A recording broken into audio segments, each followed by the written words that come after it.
How's it?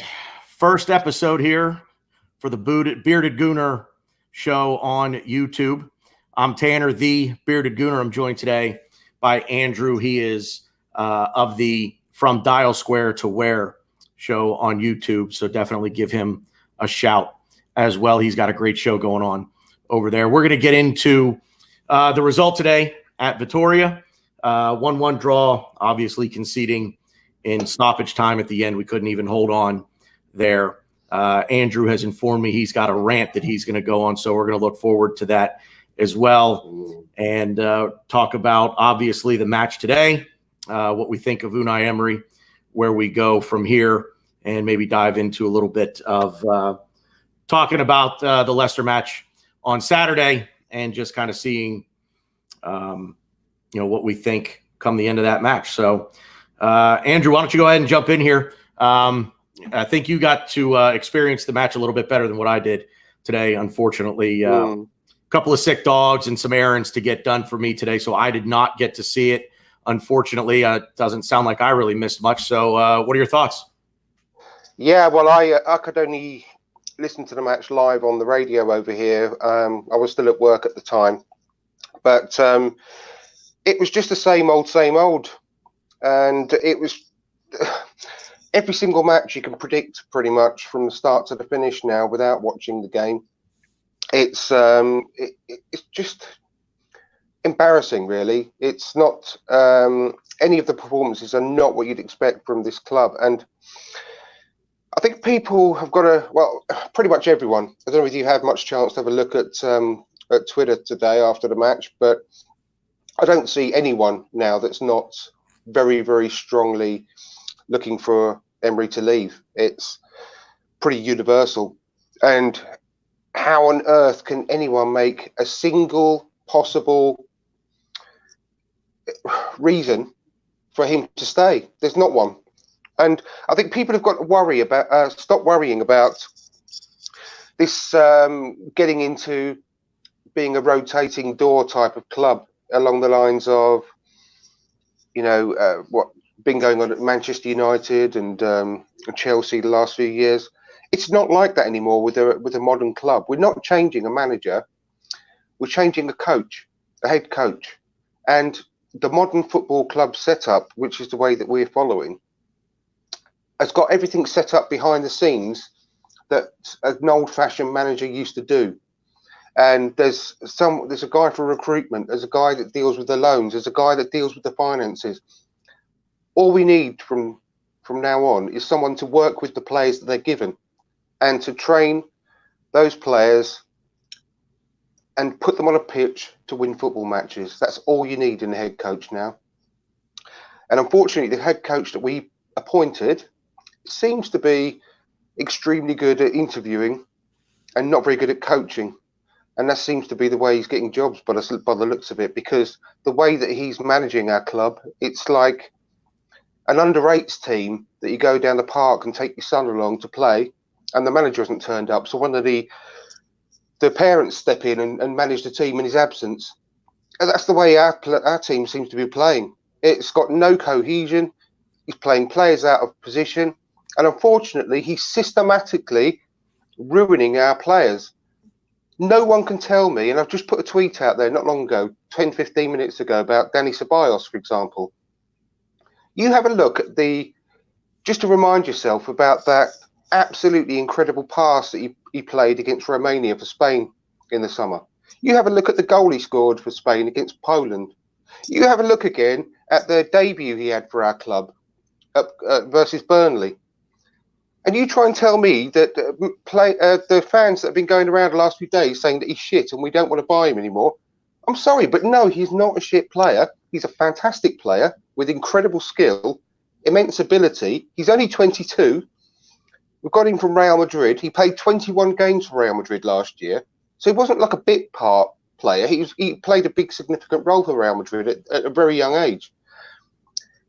So he's actually gone from being this world beater against Burnley and for Spain in the tournament in the summer. And now he's a pale shadow of the player he was when he first joined us, just a matter of 9 games ago. and he's not played every single game. So he's played most games, but he hasn't played every game from the start, if you know what I mean. Now, he's played, I can work out, at least 4 different positions in our team so far. He's had no cohesion whatsoever. And by the way, all the players around him, they're also playing out of position. So one by one, our players are regressing under this manager very quickly. Now, again, exactly the same situation with Pepe. He's had no support on that right-hand side. He's just been chucked in. And people are questioning him and his ability now. Now, I'm sorry, but just refresh your memory about the season he had last year with Lille and what made us buy that guy and what made him the hottest property in Europe.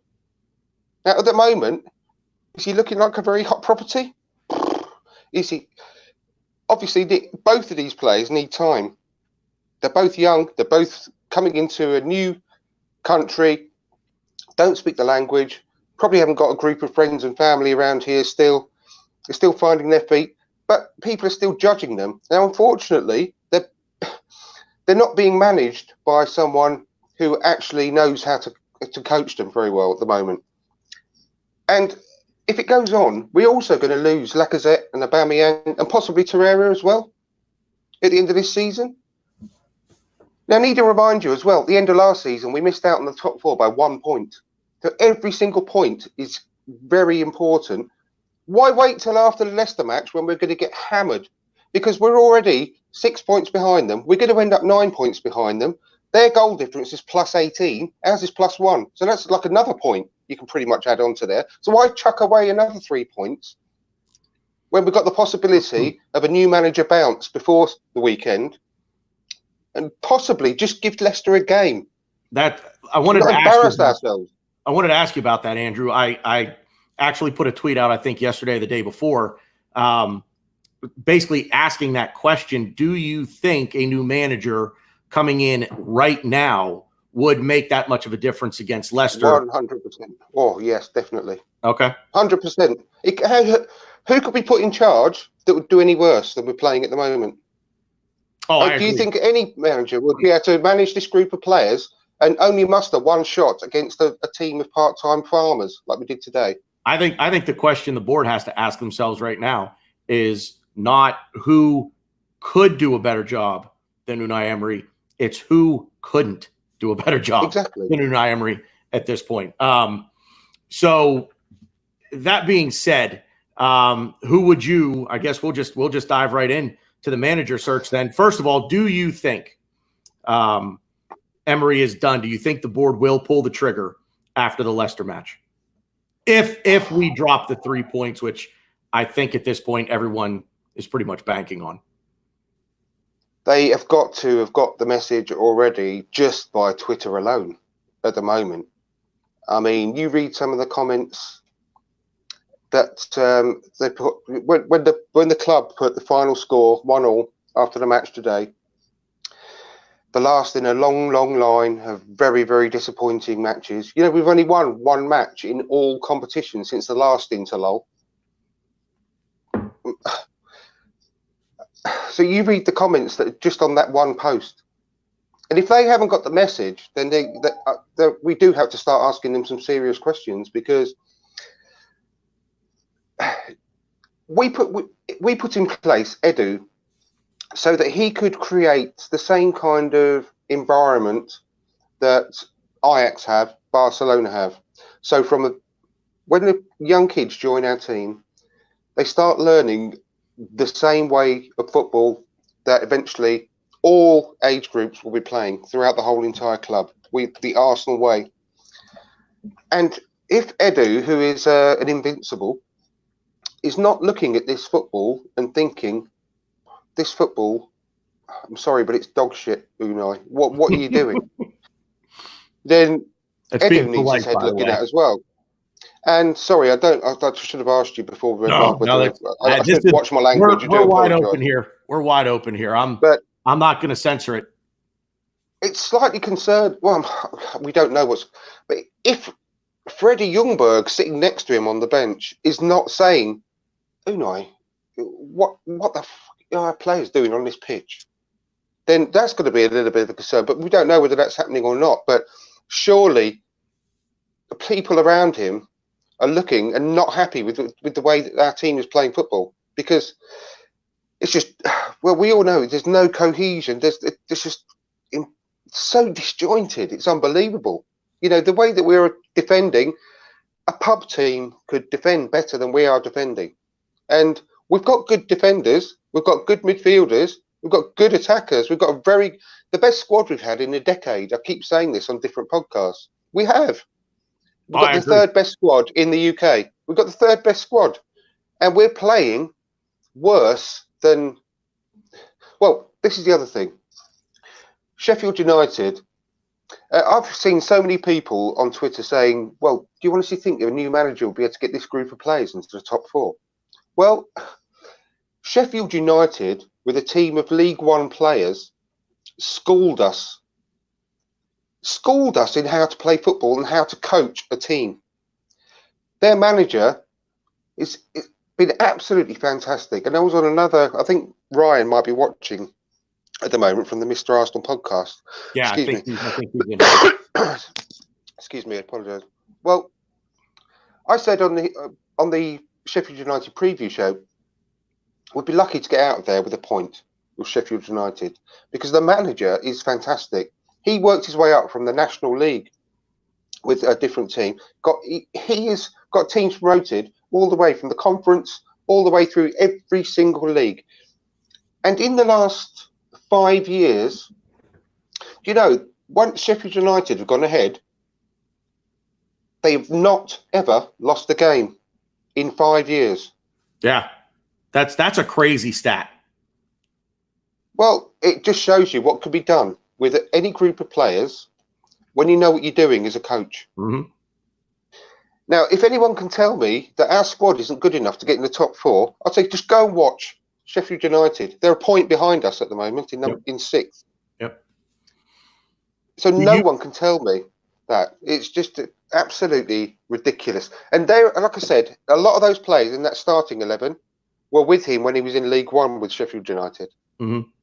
Do you think that if I were to say to you that everybody thinks we drop points at Sheffield United, at Watford, obviously at home to Palace, at home to Wolves, would you agree that we drop points to Spurs as well in the derby back in September?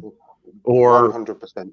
I agree. I am. In the last 30 minutes of that game, if you were a coach with half a brain, you could have seen that Davinson Sanchez at right back was absolutely blowing out his arse.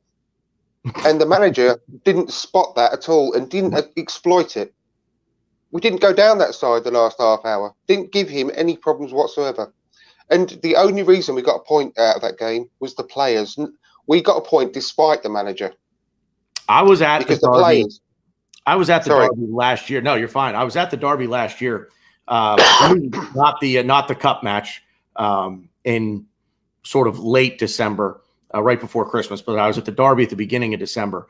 And I remember watching the players, their celebrations when they scored. That match meant something to them. And I think they, for the most part, got it. Aubameyang, Lacazette, Torreira, the goal scorers, they got what it meant to play in that match.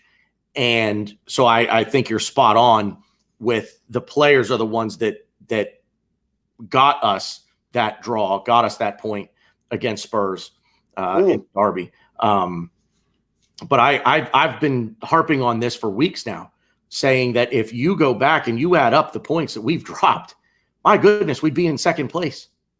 We'd be in second place behind Liverpool by I think 3 points. That's how good this squad is. We should be in second place in the league ahead of Manchester City and fighting Liverpool. Liverpool needs to be fighting us off for top spot in the league right now. That's how many points we've dropped. I've made this argument so many times, and I did it the other day when Ryan joined me on Saturday night on my impromptu video that we did. that Liverpool were 21 points behind Manchester City 2 seasons ago. And last season, obviously, they only finished a point behind. So they clawed back 21 points.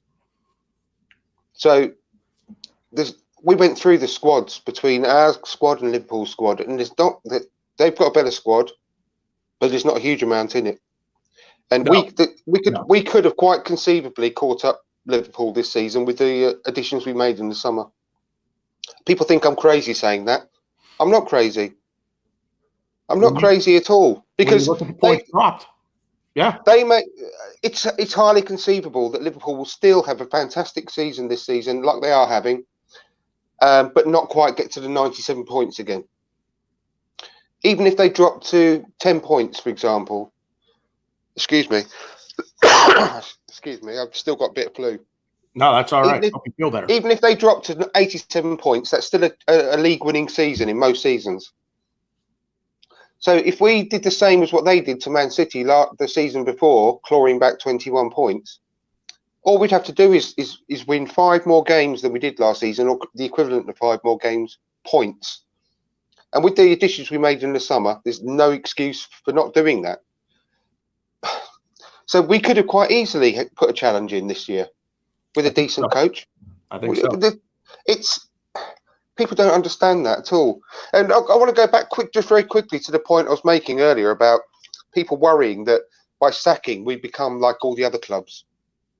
And look, it didn't quite finish off the point I was making. So behind the scenes, we've set up a new team to take away all of the extra jobs that used to be done by Arsene Wenger.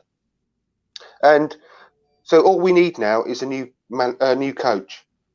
So by removing the coach, by removing Unai Emery, it doesn't disrupt the club one bit. It's not as if we're going to have to get a new coach in who says, "Oh, I don't like these players. I want to get all my own players in to work. Do the work." It's not going to work like that anymore. Coaches come in and have to work with the players that they are given and make them better to win football matches. So by removing coaches in the future, it's not going to disrupt the club like it used to.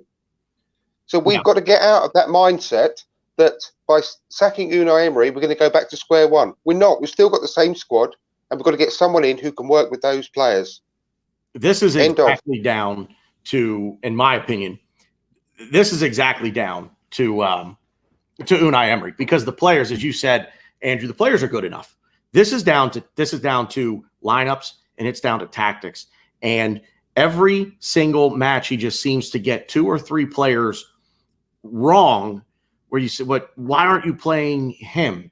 And then what the players that he gets wrong in the lineup, he's then playing them out of position, and it's a double whammy. You just say, what, like you said, Freddie Ljungberg, what are you doing, Unai? What are you doing? And I agree with you wholeheartedly. This is a results-driven business, and this is a business, and people have to remember that they are in the business of professional sports. It's results driven. It's what have you done for me lately? And we, the fans, we, the supporters, can see very clearly, very plainly, Unai Emery is just not getting the job done. They're not. The players are not responding to him. Excuse me.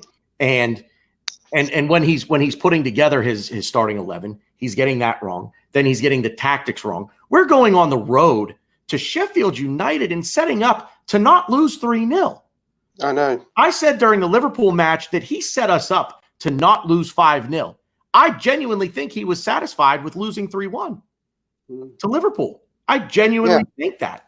So let me ask you a quick question. You don't have to genuinely think it, though, do you? Because he's actually come out and said it. He's actually come out and said, we actually worked to the plan very well against Wolves. That has to be the most damning thing of all with this now, is when you look at his comments after the Wolves match on Saturday, when he says the result wasn't what we wanted, but we played the way we wanted.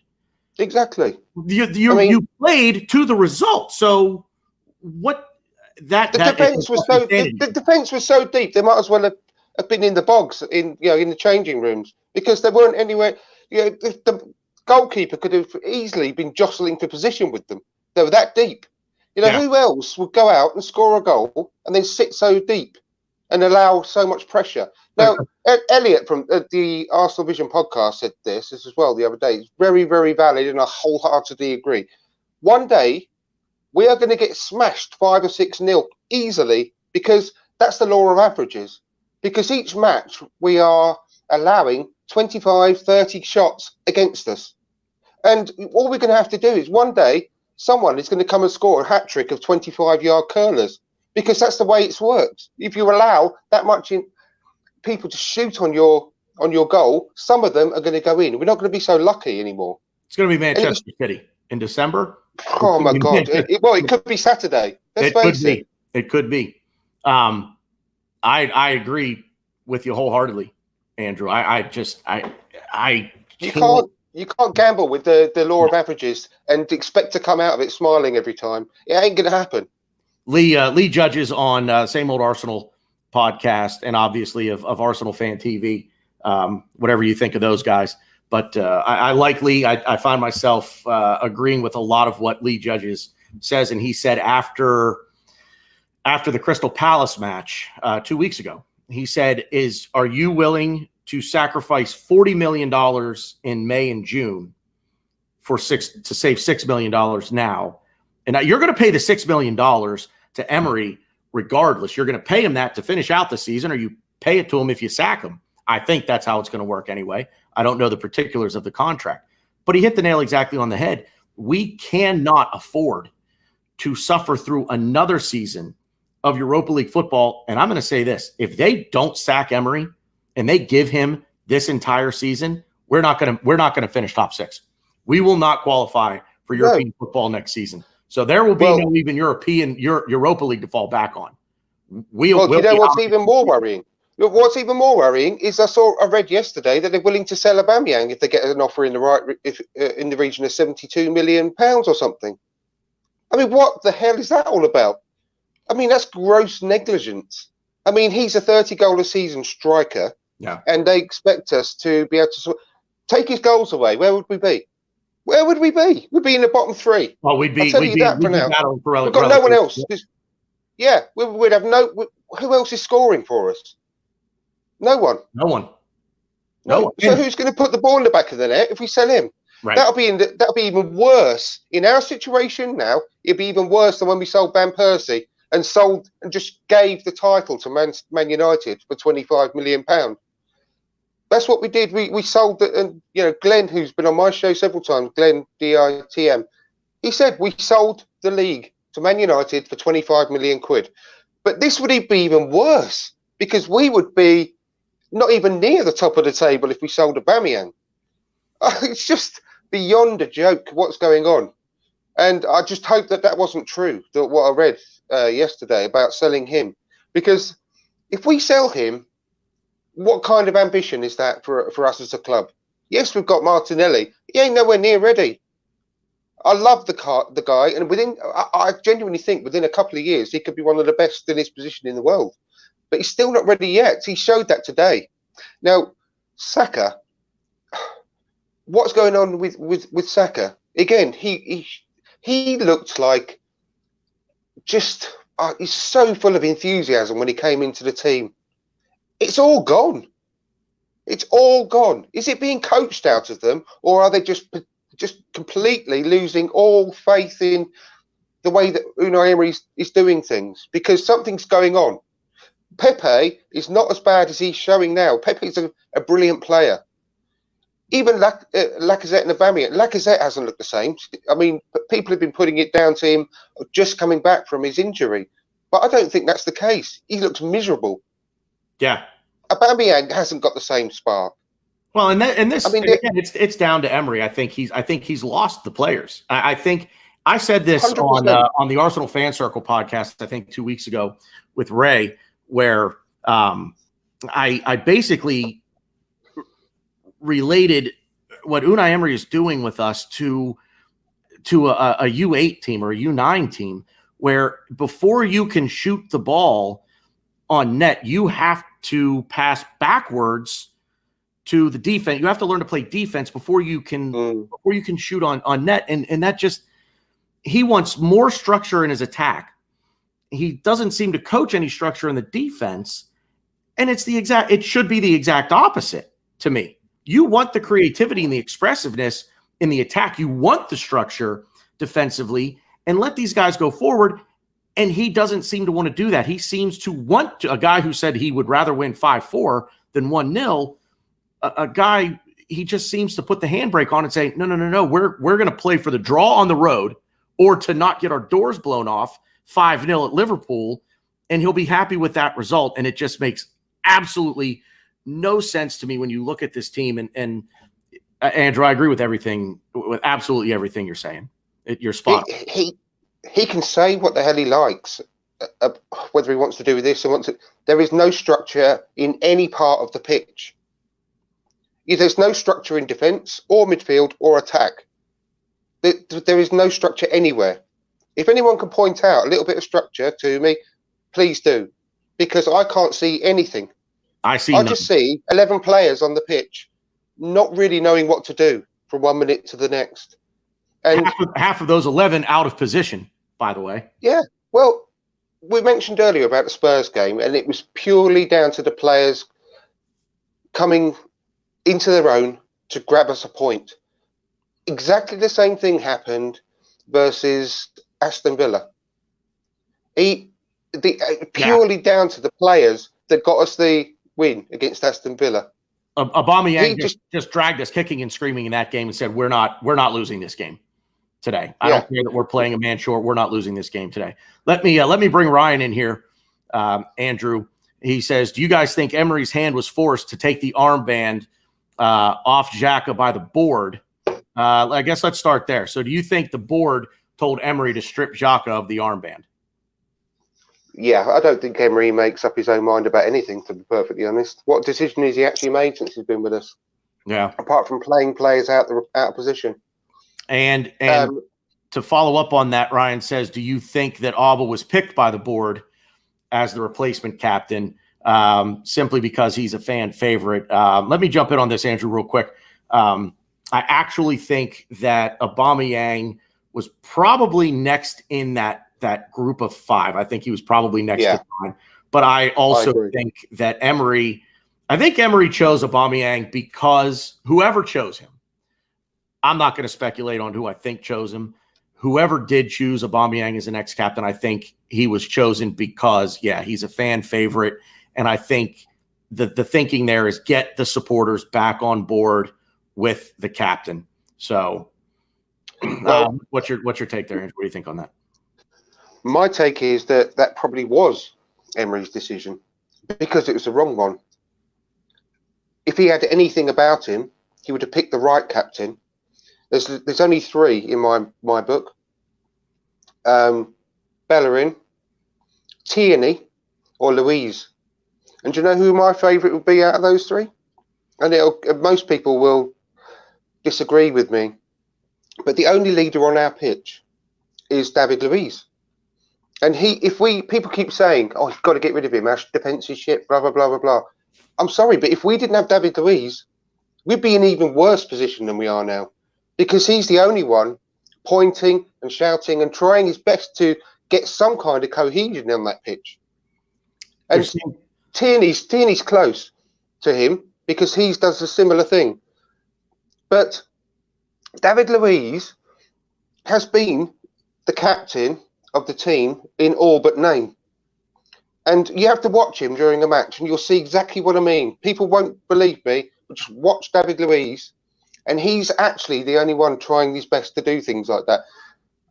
Aubameyang, yes, he's popular and he smiles an awful lot. But what kind of leadership does he offer, really? He's probably he's obviously the most famous person in the team apart from Mesut Ozil. And he's well known around the world and everyone loves him for obvious reasons. But as a captain, why would he in a million years be chosen as captain? He doesn't lead by example on the pitch either, because if he's not scoring, he's not doing anything else.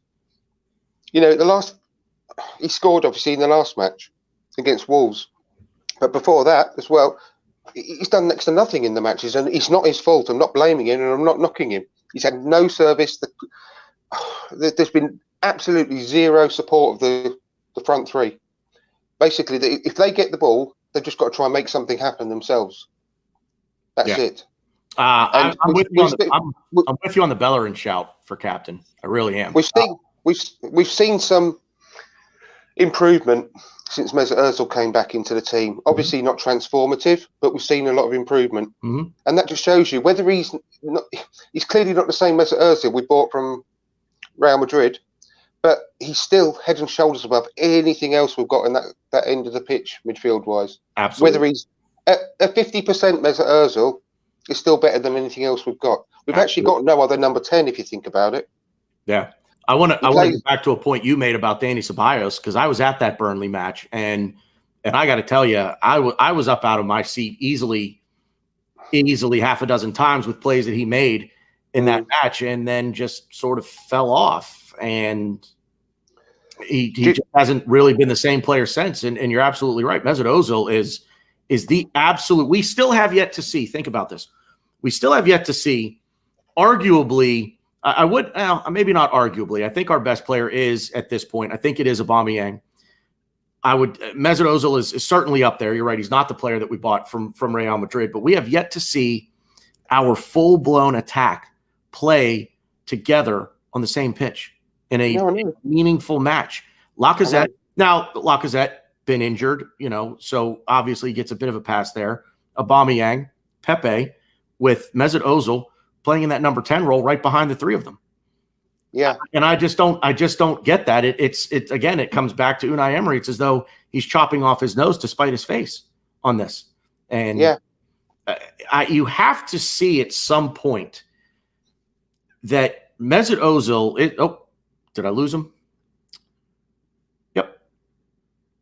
Well, I'll continue here and hopefully Andrew can jump back in. At some point, Unai Emery has to realize you have to play your best players, period. You have to play your best players until they give you a reason not to play them, in my opinion. Mesut Ozil, whether that instruction came down from the board to freeze him out, to try to move his wages on, so on and so forth, everything that we heard, a month or so ago, it's just welcome back, buddy. Apologies, we dropped out there. No worries. Welcome back. I wish I could blame something else, but I did it accidentally, so I do apologize. I went to try and bring the live chat up there, and I ended up exiting the studio. So many apologies. No worries. I was just finishing up my thought on essentially you have to play your best players. In any coach in any sport, you have to play your best players. And you talk about cohesion, Andrew, and because the lineup changes and the formation changes game by game, week by week, we don't get a chance to develop that cohesion. No. And I put a big long thread out, I don't know if you saw it a few days ago, about Mesut Ozil as well. Everyone knows who watches any football at any level, you need a few games on the trot, one after the other, to gain your match fitness and your sharpness and your form. Now, over the last couple of years, Mesut Ozil has not had a number of matches in a row to gain that form and match fitness and match sharpness. He never has. He's always come off after 60 minutes. He always goes missing for 2 or 3 games on the trot. And I'm not blaming Unai Emery all the time for every single one of them, but are you telling me that he's not available? And most of the games that he's always out with a little stomach bug or he's a bit of sickness, whatever. I bet you that's not him. It's not come from him. It's come from the manager, the head coach. 100%. Yeah, I don't think this has ever been Mesut Ozil. Oh, I've got a hangnail. Oh, my toe hurts. Oh, not to be crude here, but I woke up this morning with diarrhea. I can't go out and play. I don't want to hear that. I think this is down to the manager. Just like, I don't know if you saw the thread on Twitter yesterday, things that were said about Aaron Ramsey last year, and that Ramsey plays a traditional number 8, that deep lying midfielder running into the play. Unai Emery doesn't really play that style of football, so he didn't see a place for Aaron Ramsey, and that baffles me to no end. And it's the same thing with Mesut Ozil. I just don't think Emery rates him for whatever reason, and then doesn't use him properly. You know, he was playing out on the right-hand side against Wolves. Put him in the middle of the park where he can be creative. He can feed Aubameyang, Lacazette, Pepe, and just I don't know, man. I get to a point where I get speechless with this manager anymore. Against Wolves, quite often you actually look at the pictures. Mesut Ozil was picking up the ball from the defence, and Lucas Torreira is furthest forward. Yeah. You try and work that one out. I see people putting out their best starting 11, their predictions for a starting 11 in a certain match. And the Leicester match, somebody actually had Torreira so far forward he was in the back of the net. That's where they put him. And that just – now, I have heard a rumor that Lucas Torreira wants to play a more offensive role. And I'm sorry, if that's the case, and I'm a Lucas Torreira fan, when we signed him last year, I was beating that drum to no end. This guy is going to make a difference in this team. He's a ball winner. He's a bulldog in front of our back line. He's going to get things done. And if he just so happens to find himself a little bit forward in a match where we're tied at the moment, we're losing, we're down by 1, and he's able to net us a goal, great. But if Lucas Torreira wants to play an offensive role, sell him. Sell him. That's not what we brought him in to do. And the role that we brought him in to fill, he does it to a T. And hopefully whoever the next manager is going to be, and if I'm not fully confident in this, it's going to depress me to no end. So I've convinced myself that if the result is what I think it will be on Saturday at Leicester, Unai Emery is gone straight away. The new manager has to come in, set these guys down and say, okay, this is your role. This is your role. This is your role. That's what you're going to play, period. If you don't want to play that role for some reason, then sit down. We're going to get somebody in who will. So Torreira has to go back to that defensive midfielder role, in my opinion. Well, I don't buy that rumor wherever you saw that. I really don't. Here again, Twitter, and you know how that goes. So yeah, I honestly don't buy that. I think he'd be so much happier playing the role where he flourishes for his previous club and country, and for us last season. And it's been said a number of times. I think it was Danny from the Birdcamp Wonderland. He's mentioned it a few times in the last couple of podcasts that he won 5 out of 6 man of the matches last season, playing that role exactly. And I think it was Amy Lawrence who told the story about how we sort of came about Lucas Torreira. And it was all about trying to find an N'Golo Kante with this new, the software that they're using. I don't know, I'm trying to think, the name is escaping me. The stats zone, the stats. I can't remember. They basically keyed in every single attribute of N'Golo Kante, and he was one of the top of the list that came out with players in and what he does for the team on the pitch. And that's the whole reason why we went out and got him. And we got him before the World Cup. What was it, 26 million, I believe? And but yeah, after the World Cup, we would have paid double that because of the World Cup he had in that position. Yep. And it's just absolutely ridiculous. There's no other word for it. The way that he's being used at the moment, if at all. And it's a player we've been crying out for at least 5 or 6 years, at least. Yep. And it's just, we're wasting him, and we're going to lose him. We are going to lose him. We're going to lose Lacazette, Aubameyang, and we're going to be right back in the crap because we are going to lose the strength in our squad. Yeah. Let me ask you. Let me bring Ray in here real quick. He's got a question in the comments for us. Andrew, what do you think is our best defense going forward? Rob Holding is still way off.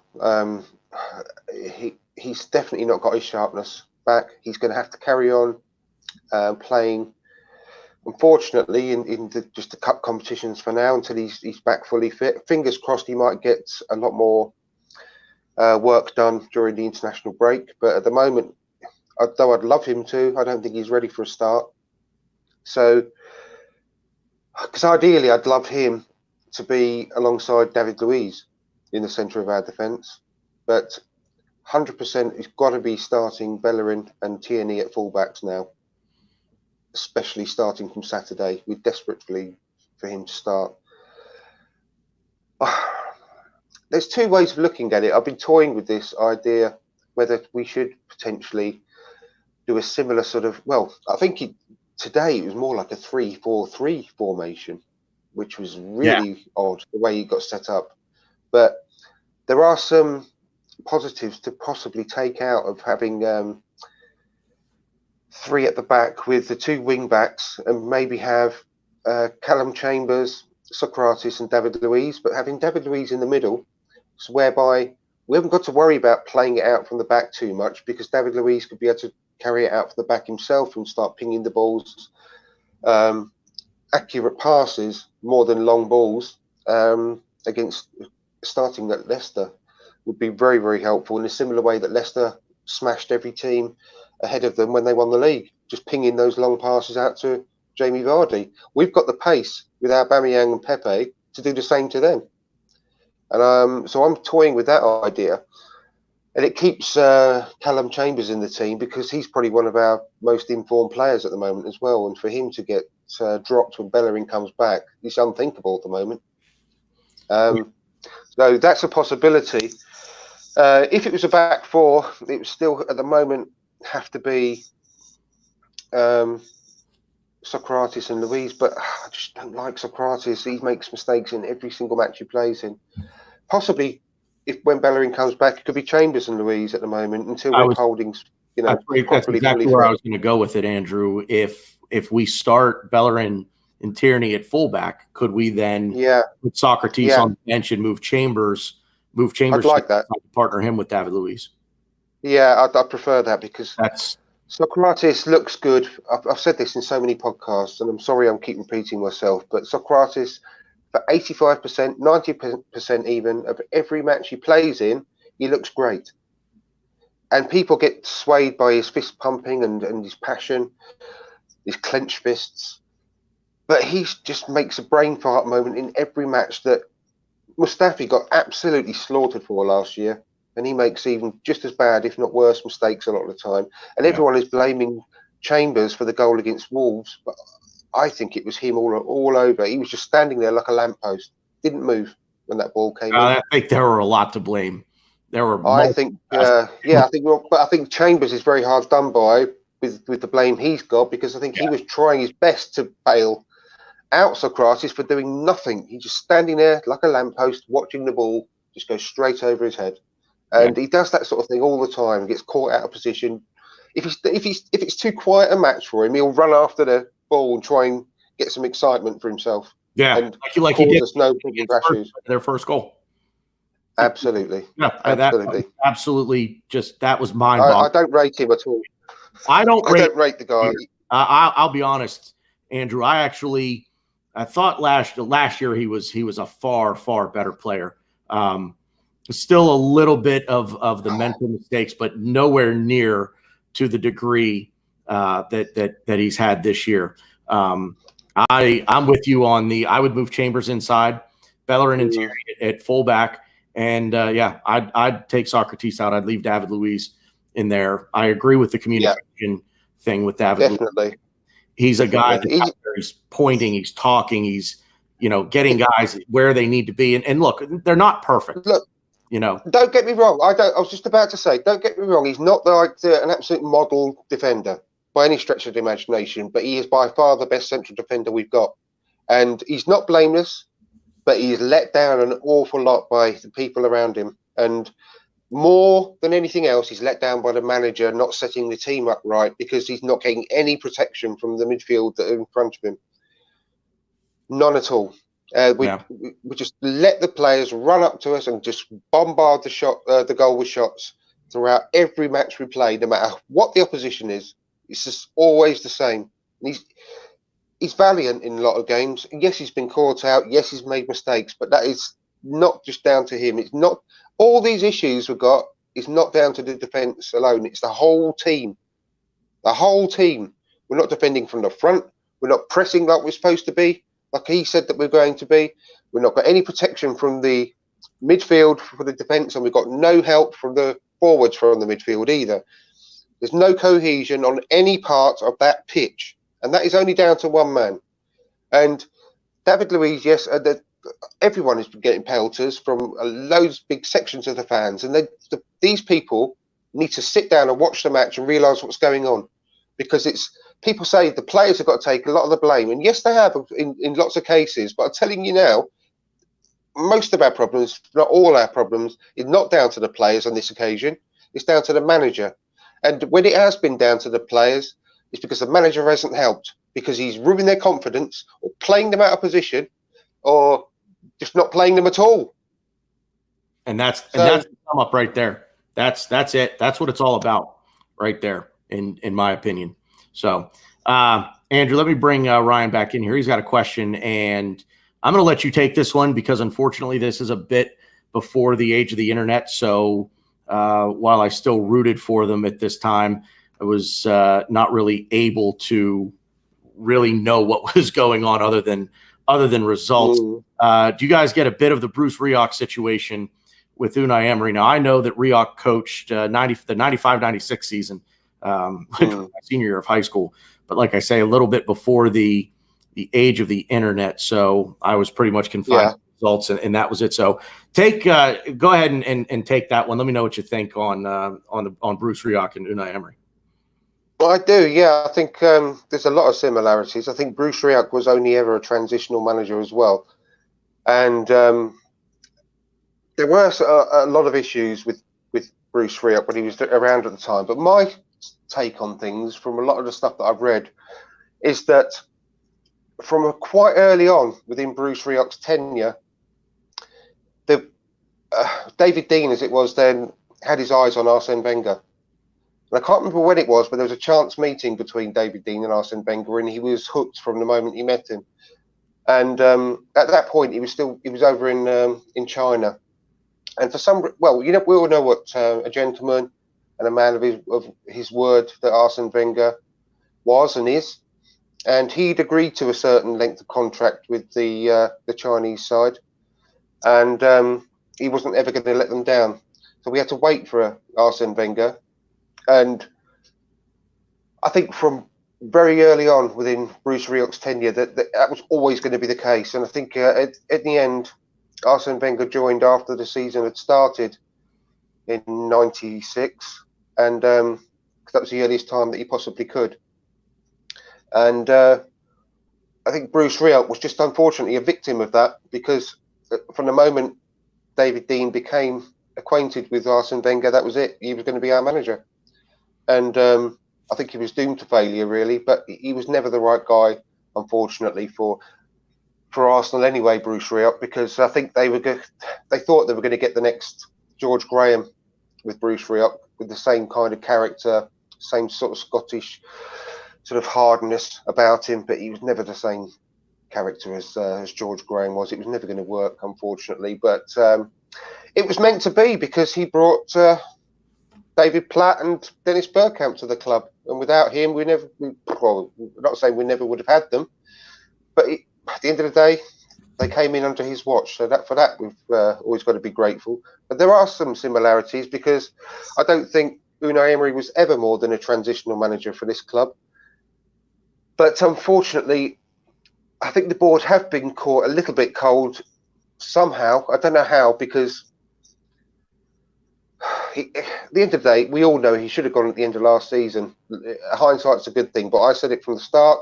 I said after the Crystal Palace game, he's got to go, because I could see the way it was going right then at the Crystal Palace game last season. When he came in, I'm just going to briefly say this again. I don't know whether you've seen my previous or heard my previous podcast. I've said this a few times, but when he first got appointed, I was unhappy because I didn't know much about him. So I did my research. And the best way of finding out about anyone, whether it's a manager or a player, is to find out what the fans think about them. Not what the media say about them, not what their ex-colleagues think about them. It's what the fans think about them, because that way you get the truth. And I was really, really concerned very quickly after doing my homework on Unai Emery. because it's always been the same. And have you seen the thread that was put on Twitter by what's that that journalist? And it was done in May last year. Wow, it's from I know exactly who you're talking about. I think he was with ESPN FC. Yes, that's right. Yeah, I can't remember his name either, but I know exactly the thread you're talking about. Yep. But I never go. I'm honestly, I swear on my life, I'm not just saying this, but I could have written that thing myself at the same time, because that's exactly the thing I found out when I did my research on him, and I've always thought the same. And I've always, in a way, it's like getting a brand new book that you're excited to read and skipping to the end, and without reading the rest of it and spoiling it for yourself. Yeah, because you can't wait, and that's the problem. I've always felt this way about him since very early on last season, and I was expecting all this to happen. And I've not taken any pleasure in that at all. But I would have got rid of him last season, no question whatsoever. And the fact that I still somehow feel that the board have been caught cold with this, because they were fully expecting him to be a transitional manager, but to be here for between the 2 and 3 years. I think that it's put them in a difficult situation now about which way to go. But there is only one way to go, and that is to get him out the club, get Freddie Ljungberg in. He's got Robert Perez with him. He's got Thierry Henry at the club pretty much every day at the moment. He can get as much help as he wants. He knows Arsene Wenger. He will be able to pick up the phone and speak to Arsene Wenger. He'll be able to call on loads of people for help if he needs it. But the club are very, very, very strongly tied to Freddie Ljungberg, hence his promotion. They want him to stay at the club. He has got very, very strong feelings that he wants to be a number one. If they mess him about with this next appointment and don't keep him interested, he will be off. They're going to lose him and he'll go somewhere else. But I'm not saying that we need to give him the job, but we need to, I'd say, give him the caretaker job for now, find someone longer term, but when they find that person, which is why I think it should be Rafa Benitez, and I'll come on to that in a bit later in a bit more detail, but the next manager that comes in should only be a fairly short-term person himself and do this transitional job to a much better standard than it's been doing now, with Freddie Ljungberg as his number 2 and apprentice, so that Freddie Ljungberg can learn everything he possibly needs to learn over the next 18 months to 2 years, so that he is then ready to take over full time. But the new manager should be well aware that that is the deal. That's what I think. I like the way that you put the board being caught cold-footed. I hadn't really thought about that, and I think you're exactly right. I don't think it's worrying though, because they should have known about this months ago. I think you always have to have a contingency plan in case your plan A fails, and I think their plan A has failed and failed miserably. Quite frankly, I was never a fan of the Unai Emery appointment. I didn't do the research that you did, Andrew. I simply looked at the results at PSG and the way that he handled things. And I could tell you right then and there, he is a manager who would excel with, give him Everton.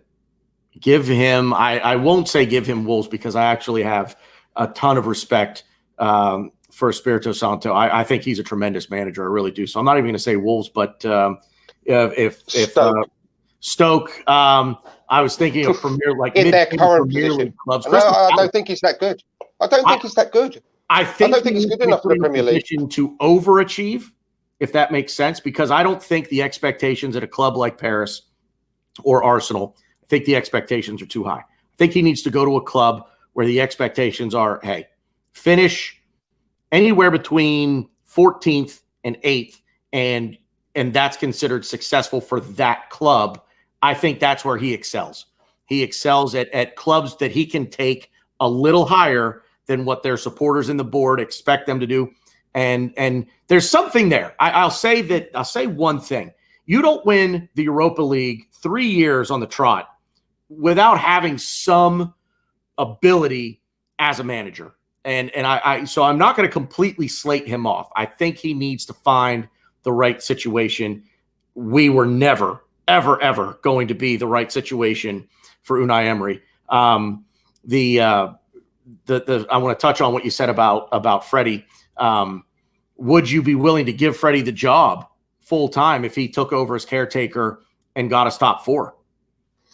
It depends on a lot of factors, and you'd have to make that decision in the summer. Right. You wouldn't have to jump into it like Man United did with Ole Gunnar Solskjaer. Sure. You'd have to stick to your word, like they should have done, and reassess the situation in the summer.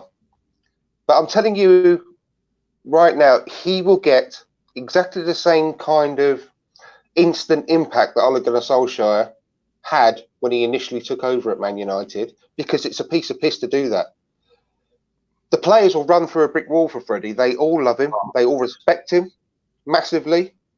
And he's been there and done it as a player. And that's a massive thing when you're also a pampered Premier League millionaire nowadays. Yeah. That's why I think some managers do struggle in some circumstances, because unless you have got the very, very strong personality, then you're not going to get the same amount of respect. I mean, it doesn't mean you were going to be a good manager either, because Roy Keane, you would have put money on Roy Keane being a massively successful manager. Yeah. Because of his background and his personality, you would say he's definitely going to go places. Same with Patrick Vieira. Yeah. I would have put money on him being an Arsenal manager. But I'm really having my doubts at the moment, because he's doing despite a very good start, which I thought, oh, great, because, I really did have high hopes at the beginning of the season when he was showing, because Nice were right at the top of the table at the beginning of the season. Yeah. I was thinking, oh, yes, thank you. I was just counting the days until we had Patrick Vieira as manager. But now they can't buy a win at the moment. I think the last time I looked, they were 15th or 16th. I was going to say they're just points above the relegation zone, and they've got one of the UK's most richest people as owner now. They're very, very wealthy, and they're still doing poorly. Wow. So I'm just a bit concerned, but I don't know what it is, and I could be wrong, but I did follow the under-23s a lot last season, and they were playing beautiful football. They all absolutely adored Freddie Ljungberg, the whole squad. And he just seems to have it. Like Martinelli has got it. You can just see he's not just one of these promising flash-in-the-pan players. No. He's got it. Yep. I just see that in Freddie Ljungberg, because when you just see him with the players, you just look at him, you just think, maybe it's more hope than anything else. But I just see him as a really good manager, because when he was playing, I wouldn't look at him and say, he's going to be a great manager one day. I wouldn't have put him in that position at all. He didn't come across like that. But now, I just look at him and think he's got the charisma, he's got the intelligence, he's got the respect, he's definitely got the experience as far as where he's been in his career, and I just see that he's going to be a successful coach, and the club see that in him, obviously. Hence the promotion, with the view of bringing, and that's why I think they've been caught cold, because I am absolutely positive the 2 to 3 year contract that they gave Unai Emery was because of Freddie Ljungberg, with the view of him taking over.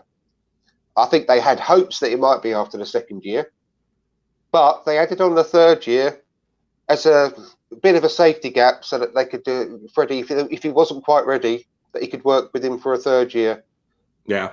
And I think that now that Unai has become, his position is untenable, they are thinking that it's too early for Freddie. And that is why you may have seen over the last couple of days, I'm really pushing for Rafa Benitez to come in on like an 18-month contract, maybe 30-month contract, to cover the rest of this season and either 1 or 2 more years ahead, and have him coach Freddie Ljungberg to become the next manager. Because I firmly believe that whatever anyone thinks about Rafa Benitez, he's vastly underrated as a manager. He doesn't just play dour football. He plays football to meet the strengths of his players that he's got at his disposal. He had a championship quality squad at Newcastle. Everyone knows that. And he achieved miracles with that squad. And the way he set that team up in the Prem was huge. Yeah.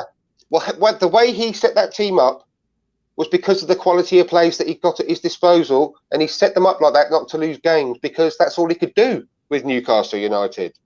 With a better quality squad of players, he would not play really boring football. I'm not going to say that he's going to play Arsene Wenger style football, because that's wrong. But he won't be boring with our squad of players. No. And he is as close as possible you can get to a guaranteed top 4 finish with our squad, and possibly winning the Europa League as well, the way he did with Chelsea. And remember, when he was at Chelsea, he had to do a press conference once just to say, I am leaving at the end of the season. Stop booing me. Stop shouting at me to leave, because I am leaving. At the end of the season, I'm gone. Just back your players. And he had to sit there in front of the press and say that. Do you remember? And that's the amount of pressure he was under from the Chelsea fans. And he still won them the Europa League and did well in the Premier League under that amount of pressure from his own fans. Yeah. So he is the person that Freddie Ljungberg could, A, learn from. Tactically, he's brilliant. And B, he would do the business for us as well. He would get us organised almost overnight, because it's not rocket science with us. All you've got to do is put the players on the pitch in the right positions and tell them to express themselves. And you will almost guarantee to get immediate improvements between one match and the next, like Brendan Rodgers did for Leicester. Almost instantaneous. I think we get that new manager bounce for sure. I will say I do respectfully, of course, disagree. I would have either sacked Emery prior to the previous. I would have sacked Emery at the end of last season. Definitely. I would have there's just no way for you to keep your job given where we were. Our goals for the season, we were there. I would have sacked him at the end of the season. That being said, I would have sacked him this year, either prior to the previous international break and I'm only doing this for the sake of giving the new manager, whoever it may be, 2 weeks to sort of implement his philosophy. Absolutely. And his system. That's the only reason. And I will say this. I don't know how much you follow Harry Symeou, and I agreed 100% with this from the Same Old Arsenal podcast, where he said, look, there's no divine right for us, even if we were playing at the level that we should be playing at, given our squad. There's no divine right for us to go up to the King Power on Saturday and get 3 points. This is a good Leicester football team, and I think 100%. We're obviously way off form. But Leicester are very, very much in form. And those two factors, you get two teams that are going in polar opposite directions of one another. I would leave. That's why we need to make the change. Just to not, I'll say, sort of bury the new manager in his first match. So I'd let Emery go up there, take his lumps, and then. I 100%. I totally respected your opinion, but I totally disagree. 100% disagree. Because if we could catch them thinking that we're going to play like we are at the moment, and actually play with freedom, confidence, and attacking sort of. I can't think of the word, but you know what I mean. If we actually go there fearless with nothing to lose, we could win that match. Right? We could win that match. Because we have got a stronger squad than Leicester. I don't care what anyone says. They are playing like a well-oiled machine under massive confidence at the moment. Yeah. Yes, and I love them. I do. They're only down the road from where I live. Yeah. And I could have possibly got tickets for this weekend, but I was very, very, very close to being scammed, which I've been saved from being scammed by a lovely person on Twitter. Oh, thank God for that. I know. But I've got nothing but respect for Leicester. I'm not knocking them. But as a squad, we've got a stronger squad. All we are lacking is the confidence and the organisation. and giving the team just take the handbrake off, take the handcuffs off, let the front three do what they want, let Mesut Ozil pretty much do what he wants, and build the team around them, because they're the ones that are going to score our goals, and make sure we are well organised enough to support the front three and the back four. If we can get someone that just knows what they're doing and to get that sorted, and we go up there with our moods completely lifted, because you can have your mood changed in a split second. You know that from your own life experiences. Something can happen. Sure. And you can go either from up there to down there, or that there to down there to up there within a split second. And that's what happened with Man United under Ole when he first took over, and they got rid of Mourinho.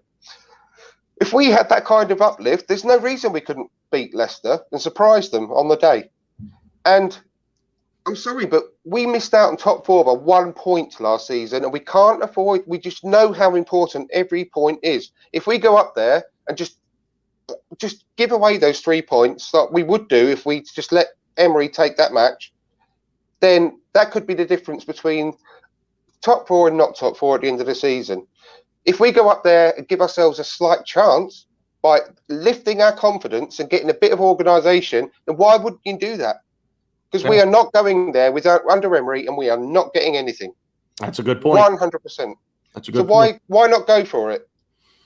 Yeah, that's a good point. That's a good point.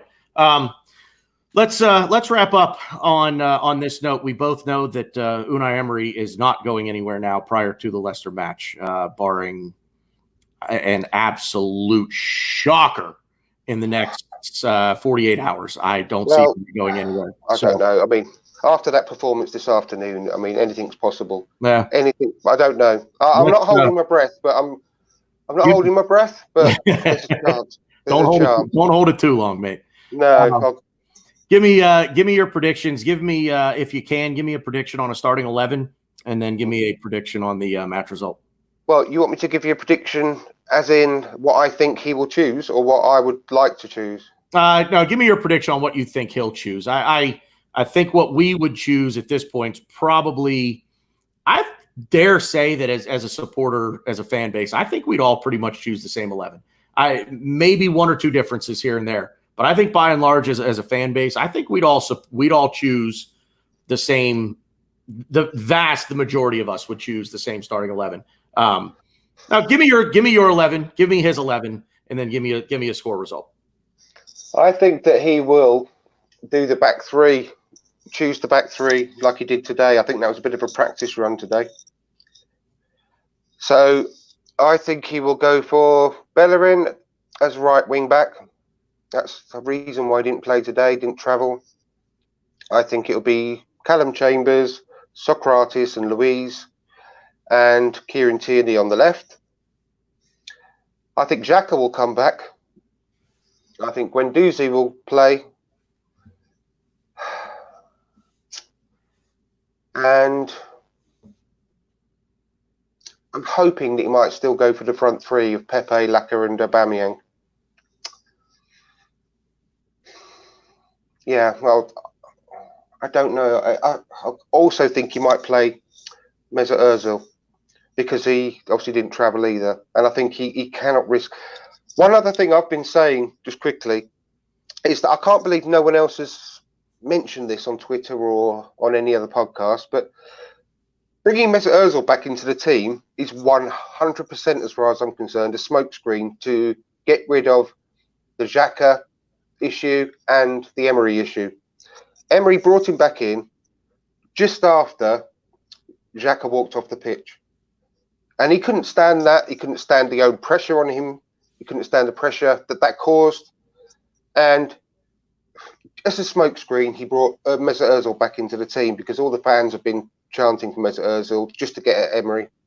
And that's the reason he came back into the team. I'm not complaining, because we all needed that. But that's why. That's the only reason why Mesut Ozil got brought back in from the cold, just a week after saying that it was a club decision to leave him out. And he made a massive U-turn, brought him back in from the cold, started him straight away. And that, I can't believe no one else has noticed that, because as soon as I saw that had happened, that's the first thing I realised and thought of. Yeah, I agree. I think it was an absolute just, hey, it's take the heat off. It's throwing a dog a bone, you know. Yeah, You're gonna go to the bathroom, your dog's gonna follow you in. You're like, here, take the bone, get out of here, leave me be. That's exact. I think you're exactly right. Yeah. So I'll just slightly revise my thoughts. I think it'll be in midfield, like I said before, it'll be Xhaka and Guendouzi, and then front three, Ozil, Lacazette, Aubameyang. You won't play Pepe because he played today as well. Yeah. That's my guess. And I think I can't see us. I cannot see anything less than a 3-0 defeat, possibly 3-1. And I'm just being honest because the way things are playing, we are dog shit. They are on high, and that if we get out of there with anything better than a 3-1 defeat, then we're doing all right under this manager. If we had someone else in charge between now and then, and we got that uplift, I don't see any reason why we couldn't possibly come out of there with a result. Nick a 2-1 win. Possibly. Maybe I wouldn't rule that out. I genuinely think it would be that different. The mood would be massively different across the whole club. It'd be like a weight lifted off the shoulders, and anything possible then. Yeah, I'm with you on the starting 11. By the way, I think you hit the nail on the head there. I'm actually in full agreement with you there. I think today was the trial run on the back three with the 2 wing backs. Yeah, everything you said there, spot on. My prediction for a result, and I don't usually do this, so for those of you who follow me and you know anything about me at all, I'm a bit superstitious. I don't like giving predictions because I'm always afraid the prediction, if I predict the win, we're going to lose. But I am. You don't have to worry about that this weekend. I'm actually going a little worse. I think it's going to be a 4-0 defeat, and yeah, I just don't see. I think he's going to set us up in the hopes that we don't lose. I think he's going to set us up so that we don't get battered like Southampton or like Leicester did to Southampton on the road. I think if we come out 4-0, I apologize if you guys can hear my dog barking. She's who knows? She probably sees or senses a deer if you can hear that in the background. I think we'll take the lead. I think we'll take the lead. I think it's so predictable, and everyone will go, "Oh God, we're taking the lead," and then we'll sit back, invite pressure, and they'll score 3, possibly 4. But that's what's I think is gonna happen, and we'll only score because we've got Aubameyang, we've got Lacazette, we've got Mesut Ozil, and one of those will produce a bit of magic, and then we'll just sit back and throw it all away. Yeah, like we have been doing every game. We can't hold on to a lead. I think Leicester. I think they smell blood in the water, so to speak, and I think they're just going to come out gangbusters on us on Saturday. I think we're going to be on our heels the entire game, chasing the ball the entire game. I just don't. If we nick a goal in there somehow, some way, I will be absolutely stunned. And I hate to say it, and that's where I think that's where most of our fan base is at this point, that if we score a goal against a very informed team, we're that far off of where we should be right now. So, I would not be stunned if we scored in any game, even if we played against Barcelona, but because we've got the brilliant players to do that. What I'd be stunned of is if we come out of there with a result. Yeah. Now, if that is why, if we did change the manager, stick Brady in charge, put Robert Perez next to him, or get Dennis Bergkamp in, then we could really shock them with a great performance. But that would only be befitting of the squad that we've got. Our squad is more than capable of giving anyone a game. So if we got that uplift, then we give ourselves a chance. Genuinely give ourselves a chance. In fact, I would go as far to say, and I genuinely mean this, if we had a match on Sunday, for example, against Liverpool, and we changed our manager tomorrow morning to Freddie Ljungberg, I think we'd really push Liverpool on Sunday, because that's how good the feeling would be throughout the whole club. and the players will get such a lift and such a boost of confidence would actually give them a game. I think the weight would just be lifted off their shoulders, and especially they would play with freedom. I think that they are shackled at the moment with massive weights around them, and they are looking miserable, all of them. Yep. And I genuinely think we'd actually give Liverpool a game and possibly even beat them, like Villa nearly beat them at the weekend. That's the difference I think it would make by making that change. And I just hope to God that they see sense. I really do, because if I have to go through this, I mean, this is one. Sorry, I know we've got to go. But one other quick point. All right. People are saying, well, let's wait till January. Do it now, because the new manager would have a couple of months, well, not quite a couple of months, but a few weeks to get used to the squad, to see whether they can possibly bring someone in January for a start. Yeah. See just to give some advice, and then they've got the whole rest of the season to get used to the whole new set of players and get them used to the proper formation, way of playing, strategy, everything.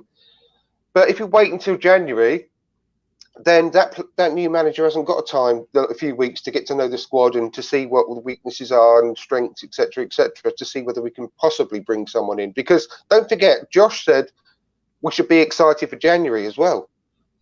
Yeah. I do think we are going to bring in play. I think we're going to bring in Upamecano. I don't think they would have left that deal on the table. I think when we made that offer for him in the summer, I don't think Raul would have just walked away and wasted all that. I think he would have been working behind the scenes between the summer and now, and to get that deal over the line in January, because he's flatly refused to sign a new contract, that Upamecano. Yeah. As well. Yep. So I think I'm 100% that he's coming into the club as close as possible to be. So I think do it now. Get the uplift and see where we can go with that, because I think that's all that's holding us back, and a bit of organisation and playing players in the right positions. That's all that's needed at the moment. It may sound very, very simplistic, but that's all it will take. It sometimes simple is good. Sometimes simple is good. So, Andrew, listen, thanks for joining me here. This is my first. I really enjoyed it on the YouTube channel, and really appreciate you coming on, man. Lots of good stuff. Everybody, if you're not already, I know you got quite the following out there, brother. Andrew from Dial Square, check him out. It is From Dial Square to Where on YouTube. Thank you. Hopefully, you guys liked what you heard today. Maybe we should do a regular transatlantic show between us. Well, that would be great, man. I'm constantly in and out, so unfortunately for me, I really need to set a schedule here and really stick to it. I wanted to get on earlier today, but a couple of sick puppies here. Unfortunately, they caught a bug, and I hope they're all right. They should be just fine. So good. But, hey, yeah, Andrew, let's talk, and hopefully we can. Figure out something, definitely a full-time transatlantic show here. That'd be great. I'd love that. Yeah, I really enjoyed it, mate. Now, likewise, I really appreciate you coming on. And thanks to everybody who joined us live, and to everyone who is going to watch this on the replay. Really appreciate it, guys. As always, other side, up the Arsenal. Thanks, Andrew. Up the Arsenal. Take care, mate. All right. You too. See you out there.